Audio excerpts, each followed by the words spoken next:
Welcome back to another round of Basis Picks.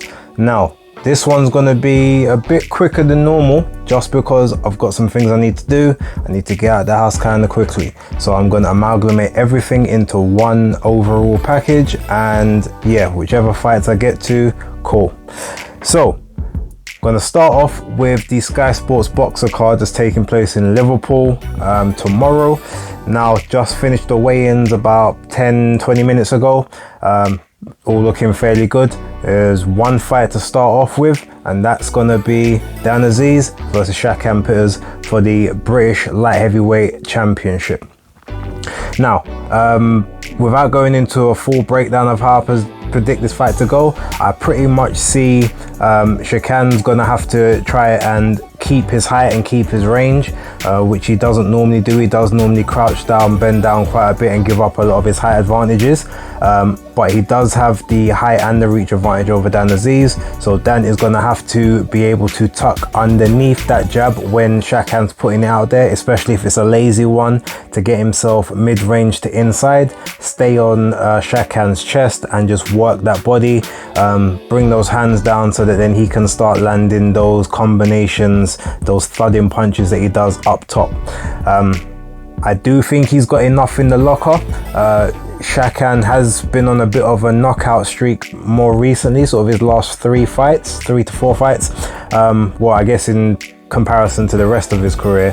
However, they haven't been the greatest of opponents, so maybe you can't read too much into that at this point.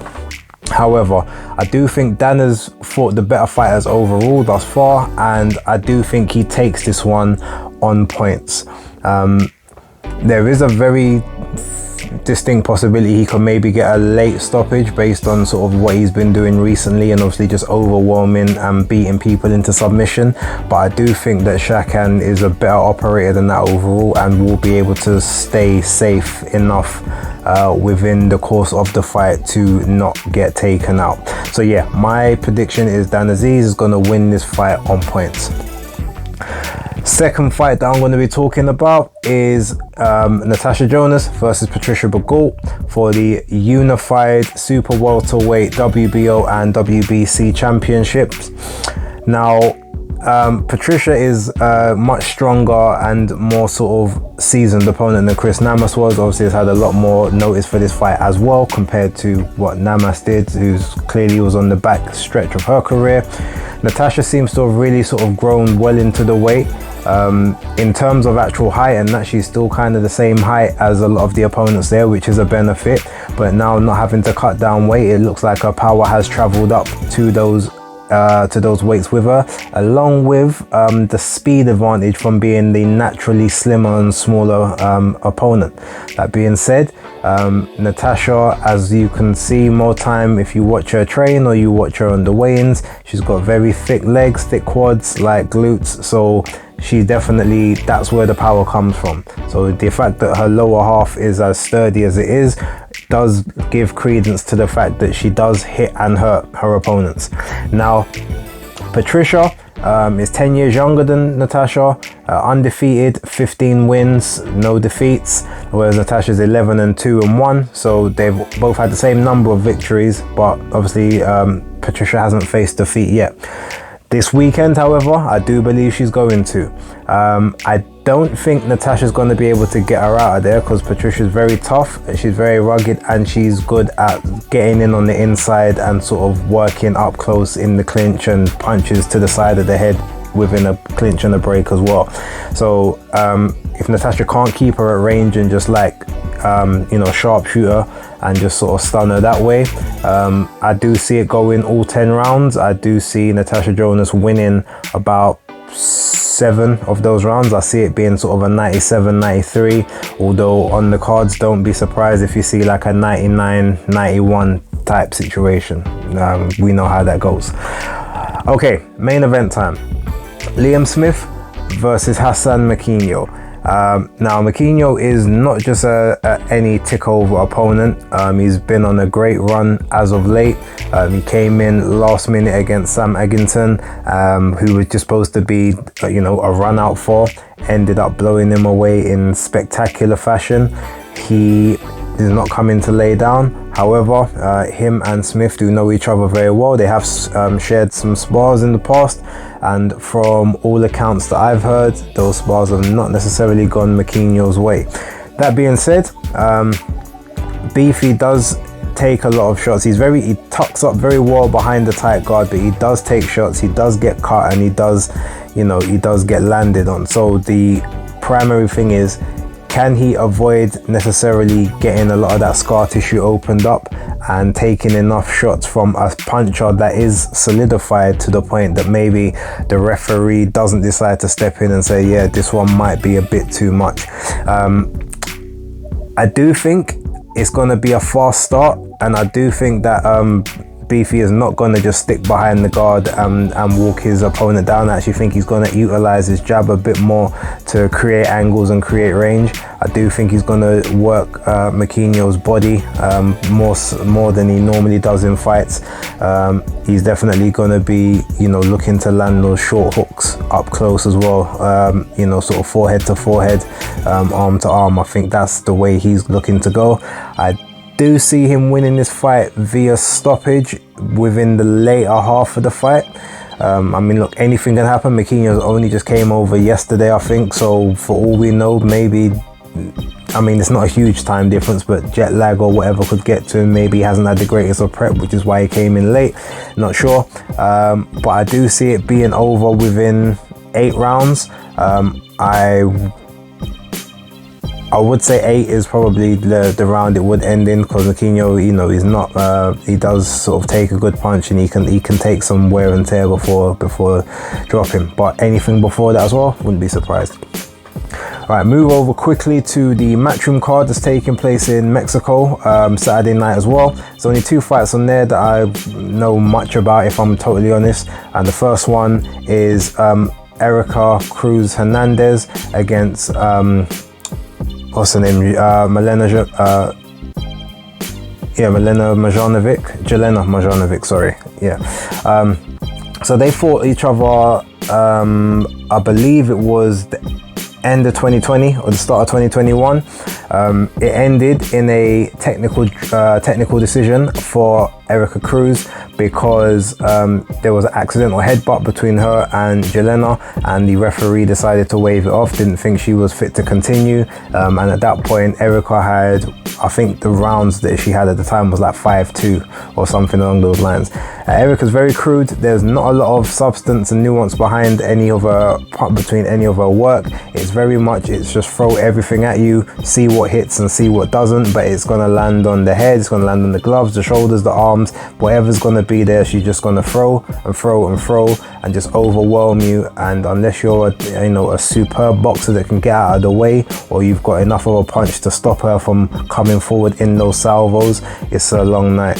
I think she's also fighting from the southpaw stance, throwing the way she's throwing as well as of late. So that in itself just creates a whole load of problems for the opponent. Like I said, she's very crude, but she has got enough in the gas tank to just overwhelm Jelena, who is turned 14 now, so she's not young anymore. I just don't think she's going to be able to get to grips with Erica, and I do see Erica winning this by unanimous decision on points. And then last but not least on that one, Juan Francisco Estrada is back. I don't even remember the name of his opponent. Put it this way, he wins that fight. I'm predicting he does get a knockout sort of the second half, just because he hasn't been in the ring for a while. But anything less than that, or anything less than a very dominant and impressive display is, is going to be highly disappointing, especially after the travesty of what happened between him and Chocolatito, back in, 2020. Okay, so what was that, 22? No, it was 2021. Anyway, fine. All right, so moving on to the card that's happening on Sunday, the PBC card. There's a few fights on there. Ultimately, I think Abner Mares is going to get his return win, because why else would you come back unless you allow that to happen?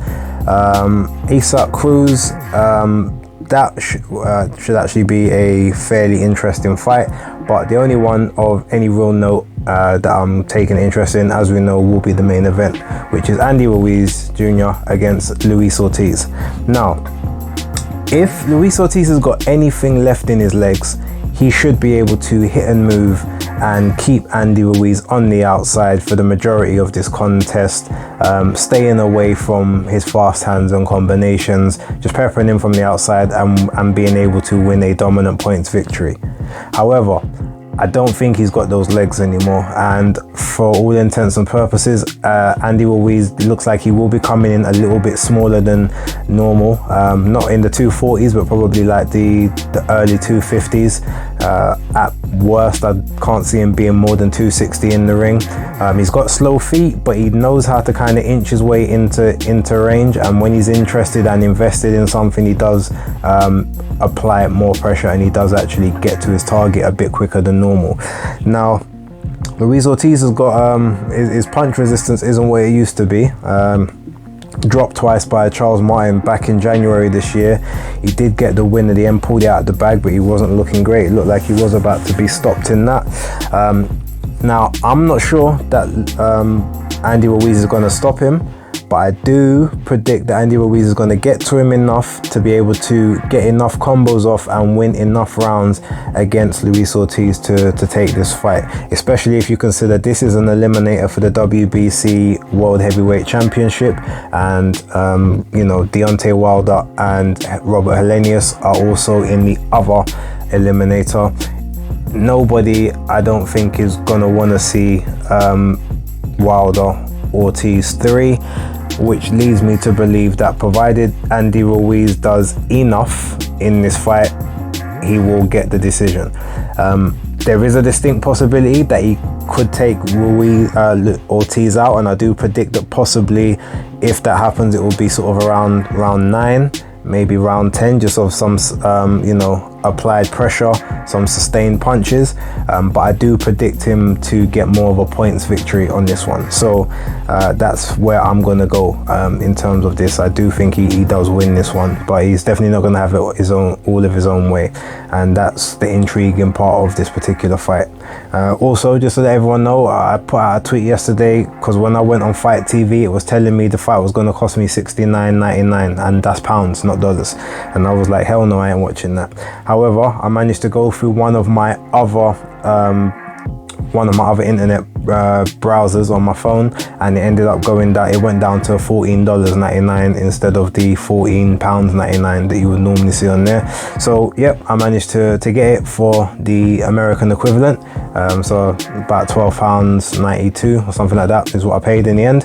So all good. So yes, I will be watching it and being able to do the weekend wrap, which I will now do. I'll do it straight after the fights, so it will come out Monday morning instead of Sunday, but there will be other videos on Saturday and Sunday to make up for that. So with that being said, that is Basis Picks locked, and I will catch you on the next video.